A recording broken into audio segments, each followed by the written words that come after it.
Assalamualaikum warahmatullahi wabarakatuh. Perkenalkan, nama saya Sipti Alfisyari dengan NIM 21030618 dari kelas PTNB.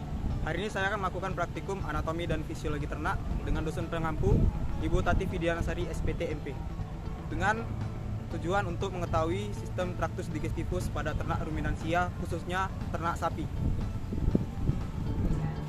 Sebelumnya saya akan menjelaskan apa itu hewan ruminansia.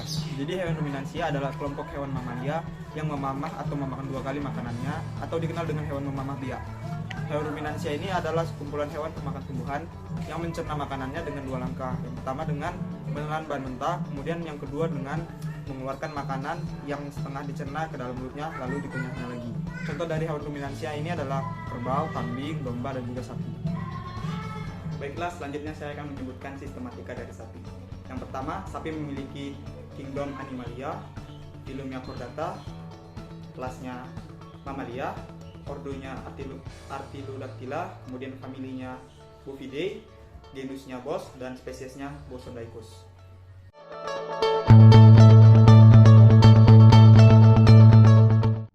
Baiklah, selanjutnya saya akan menjelaskan fungsi dari organ-organ yang terdapat pada traktus digestivus. Yang pertama ada kaphomoris atau mulut yang fungsinya sebagai tempat masuknya makanan. Kemudian di sini merupakan tempat awal mulanya terjadi proses pencernaan. Kemudian dalam rahang hewan ruminansia ini dapat bergerak menyamping untuk menggiling makanan, dan juga di dalamnya ini terdapat beberapa organ-organ pencernaan sebagai berikut. Selanjutnya pada kaphomoris atau mulut terdapat organ yang disebut sebagai gigi atau dentis. Gigi ini terbagi menjadi 2 bagian, ada gigi seri dan juga gigi geraham. Untuk gigi seri, fungsinya ini untuk memotong makanan yang akan masuk ke dalam kaphomoris dan jumlahnya dapat buah. Kemudian ada gigi geraham yang fungsinya ini untuk mengunyah makanan dan mengalami perkembangan sehingga memiliki jumlah gigi yang banyak dan berukuran besar, serta digunakan untuk memotong makanan. Untuk gigi geraham bagian depan berjumlah 3 dan gigi geraham pada bagian belakang jumlahnya ada 3 juga. Total gigi atas ada 10 buah dan total gigi di bawah ada 10 buah juga. Selanjutnya ada diasterifa atau bagian tanpa gigi atau tempat si sapi ini menjulurkan lidah. Kemudian ada lidah. Lidah ini berguna untuk merenggut rumput dan mendorong makanan yang masuk ke dalam mulut menuju lambung. Kemudian ada saliva atau cairan atau enzim yang dihasilkan oleh kelenjar khusus pada sapi yang kemudian disalurkan ke dalam rongga mulut. Saliva ini berperan dalam proses pencernaan kimiawi. Kemudian ada paring atau pangkal dari kerongkongan. Baiklah, selanjutnya ada esofagus. Esofagus ini merupakan lanjutan dari paring yang fungsinya ini sebagai penghubung antara kaphomoris dengan ventriculus atau lambung, dan pada daerah ini makanan hanya melewatinya saja dikarenakan panjangnya hanya kurang lebih 5 cm dan dapat menyesuaikan bentuknya dengan makanan yang akan masuk. Selanjutnya ada ventriculus atau lambung. Makanan yang masuk telah melewati esophagus kemudian akan menuju lambung. Proses pencernaan pada lambung ini pertama untuk menampung makanan sementara sebelum dikeluarkan kembali. Kemudian lambung berfungsi dalam proses membusukkan makanan dan menghasilkan enzim selulase yang dapat mengurai selulosa. Lambung terdiri dari 4 bagian, yaitu bagian yang pertama ada rumen. Rumen ini terletak pada bagian abdomal sisi kirinya. Kemudian di rumen ini terjadi penyimpanan makanan secara sementara dan juga pencernaan makanan dengan bantuan mikroba atau bakteri. Di sini makanan dicerna hingga menjadi bubur dengan gerakan mengaduk yang dilakukan oleh dinding rumen. Pada saat sapi beristirahat, makanan kembali ke mulut dan dikunyah kembali. Setelah dikunyah untuk kedua kalinya, makanan akan menuju ke retikulum atau perut jala yang saya gambar berwarna biru ini. Kemudian yang kedua ada retikulum atau perut jala. Terletak dekat dengan rumen dan berbatasan. Di retikulum ini makanan kembali mengalami proses fermentasi dengan bantuan bakteri anaerob dan juga protozoa. Dalam bagian perut ini terjadi proses absorpsi dan penyaringan benda-benda asing yang masuk bersama makanan sehingga tidak masuk ke dalam pemasum atau perut kita. Baiklah, yang terakhir ada abomasum atau perut masam. Terletak di bagian kanan bawah. Jika kondisinya terlalu asam akan berpindah ke sebelah kiri. Perut bagian inilah yang disebut dengan lambung. Abomasum ini memiliki banyak sekali HCl yang berfungsi untuk membunuh bakteri.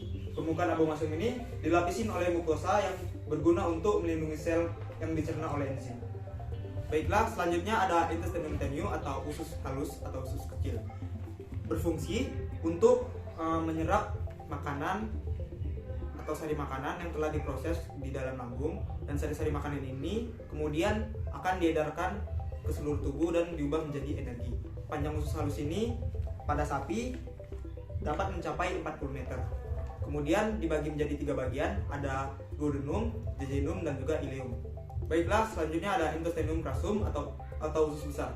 Usus besar ini memiliki panjang kurang lebih 1 meter, dan diantaranya ini terdapat cecum atau usus buntu.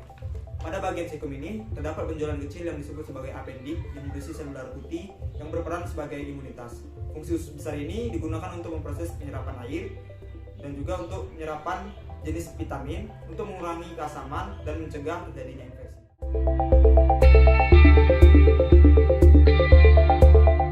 Selanjutnya saya akan menjelaskan proses perjalanan pakan pada hewan ruminansia. Pertama, rumput dikunyah di dalam mulut dengan menggunakan entis, kemudian dilanjutkan melalui eksofagus dan disalurkan ke lambung. Dari eksofagus ini makanan menuju ke rumen.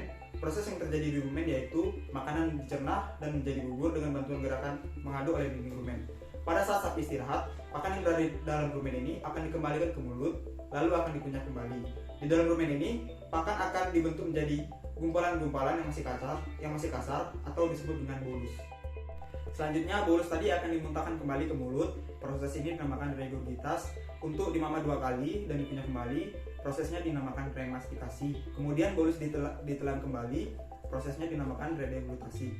Selanjutnya, bolus tersebut dicerna lagi oleh enzim-enzim mikroba pada rumen dan namanya berubah menjadi digesta. Setelah itu, makanan akan diteruskan menuju retikulum. Pada retikulum ini, makanan akan difermentasi dengan bantuan bakteri anaerob dan juga protozoa. Terjadi proses absorpsi dan penyaringan benda-benda asing yang masuk bersama makanan sehingga tidak masuk ke dalam omasum. Setelah itu, makanan akan dilanjutkan ke omasum. Pada omasum ini disebut juga sebagai perut buku karena susunannya berlipat-lipat dan jumlah lipatannya itu sebanyak 100 lipat. Pada omasum juga menghasilkan amonia dan mungkin asam lemak terbang. Setelah itu, makanan akan dilanjutkan ke abomasum. Pada abomasum ini, makanan dicerna dengan bantuan enzim pencernaan pepsin yang dihasilkan oleh abomasum. Setelah makanan dicerna di abomasum, makanan akan dilanjutkan ke usus halus. Usus halus pada sapi ini panjangnya kurang lebih 40 meter. Pada usus halus terjadi proses absorpsi dan fermentasi. Selain itu, terjadi juga penyerapan sari-sari makanan dan pada akhirnya makanan akan dibuang melalui anus.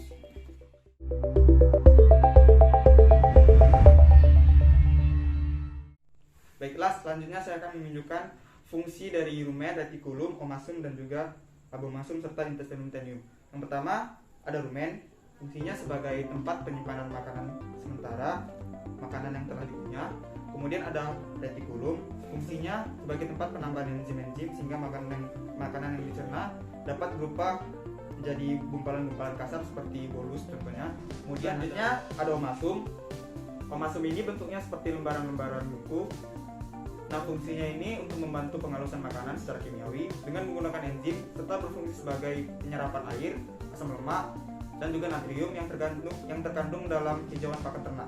Selanjutnya ada abomasum. Ini dia. Fungsinya ini sebagai tempat terjadinya fermentasi selulosa dengan bantuan bakteri. Kemudian ada intestinum tenue atau usus halus. Berfungsi sebagai penyerapan sari-sari makanan yang telah diproses di dalam lambung yang kemudian diedarkan ke seluruh tubuh dan diubah menjadi energi.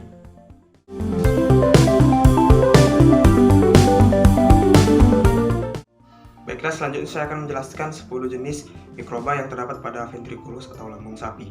Yang pertama ada Lactobacillus sp. Fungsinya ini untuk menjaga fungsi pencernaan sehingga genus ini banyak digunakan dalam pengembangan produk probiotik sebagai pengganti antibiotik. Fungsi lainnya untuk meningkatkan pertumbuhan dan juga produktivitas pada ternak. Yang kedua, ada Streptococcus yang fungsinya ini untuk meredakan gejala intoleransi terhadap laktosa dan juga untuk menurunkan asam lambung serta gangguan pencernaan lainnya. Kemudian yang ketiga ada Methanobacterium. Fungsinya ini untuk melakukan pembusukan sampah dan kotoran hewan menjadi gas metana. Fungsi lainnya untuk menguraikan asam cuka menjadi metana. Yang keempat ada Escherichia coli. Fungsinya ini untuk membantu pembusukan sisa-sisa pencernaan makanan di usus besar, sehingga terbentuk feses memproduksi vitamin K. Yang kelima ada Neoclimastiga micota. Fungsinya ini untuk menghasilkan enzim yang berpotensi berguna dalam bioteknologi yang telah digunakan dalam formula pakan ternak. Selanjutnya ada Clostridium acetobutylicum. Fungsinya ini untuk mengubah zat pati menjadi pelarut organik aseton dan butanol. Yang ketujuh ada Clostridium sporangius. Fungsinya untuk mengurai asam amino menjadi amonia.